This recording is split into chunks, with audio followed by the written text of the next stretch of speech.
right back at you. The Talmud tells us the blast of the shofar are meant to remind us of crying. In other texts, the shofar blast is to herald the coming of a new year, a sounding as a trumpet to rally the Jewish people for battle.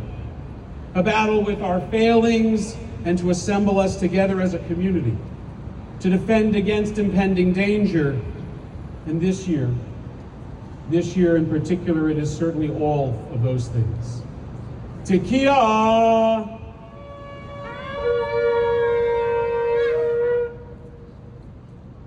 In the blast, I hear the cry of families of the fallen, the murdered, the displaced, those held hostage. I hear the cry of our people against the double standards, the anti-Semitism, the moral equivalency, the warning of the violence and the threats of violence that are allowed to increase in volume and intensity across Canada without effective response from many of our political leaders and our institutional leaders. We need our leaders to enforce our laws, to install and restore Canadian standards of respect, of decency, and of nonviolence. We need them to do it in our streets, on campus, in business organizations, in labor unions. And the shofar demands that we wake up. The alarm bells, friends, they are ringing. It is not safe right now to be a Jew in Canada anymore. And if that doesn't wake up our political and institutional leaders, then they need to remember what has always been true. What starts with the Jews never ends with us. If we allow anti-Semitism and the threats of violence against Jews to continue in Canada, others will be next. We are so often the canary in the coal mine shaft, and the alarm bells are ringing. The shofar blast, in it I hear the cry of our people who are pained and shattered by the loss of innocent lives in Gaza. We are Jews, and our tradition commands and demands that we care about every single human life, not just Jewish lives.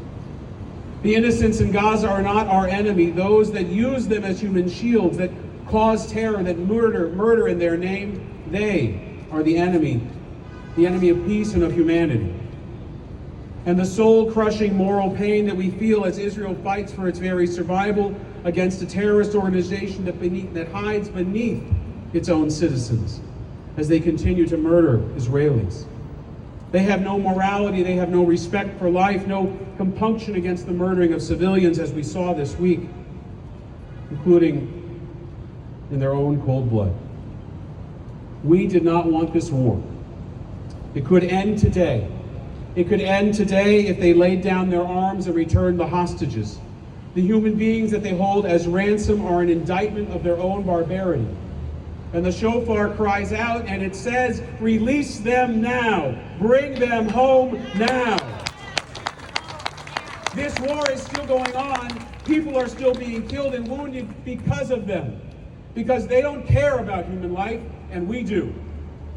Sharim Trua.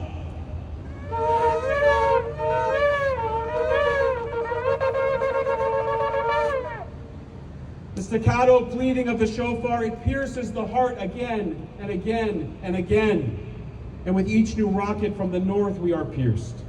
Unceasingly, they go on and on without end, as though they will never run out of missiles, as though the Baal Tekiah, the one who blows the shofar, will never run out of breath. It is inhumane. It is exhausting. And yet, Am Yisrael Chai, the people of Israel, the Jewish people around the world, we live, we are here.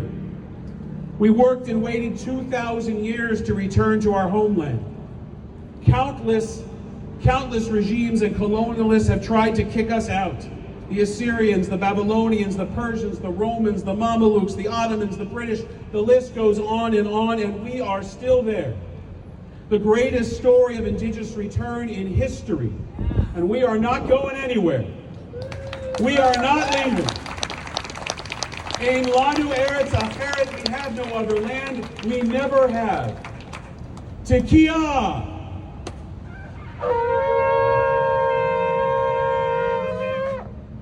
And in the shofar, I hear a rallying call. Jews and allies, it says, come together, just like we have this afternoon. Thank you to our Iranian friends. and our LGBTQ friends, and our BIPOC friends, and our political leaders that have stood by our side since the beginning, Michael Lee, and those that have come to stand with us over these past 11 months. We are called to each other. Kol Yisrael arevim zeh b'zeh. All of Israel are responsible for each other. We are our brother's keeper. We are all created in the image of God. Just as we have shown up in rallies and online and in public and in private conversations, we must continue to show up again and again for each other. 11 months is a long time, but 2,000 years was much longer.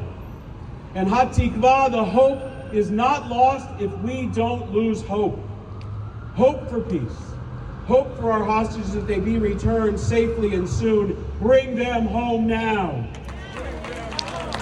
And hope for an end to the suffering on both sides of the border. And hope for Canada to find its moral compass and enforce our laws against threats of violence, anti-Semitism, and intimidation. And it has always taken more than hope and prayers. A rabbi saying it takes more than prayers. The shofar is a call to action. It is the work bell, the shift bell that says it is time to get to work. And we must never stop working for peace, working for security, working for accountability, working for justice, working to free the hostages, working to assure that never again really means never again. That never again will Jews live in fear of the threat of genocide. Bring them home now. Tekiah Gedolah.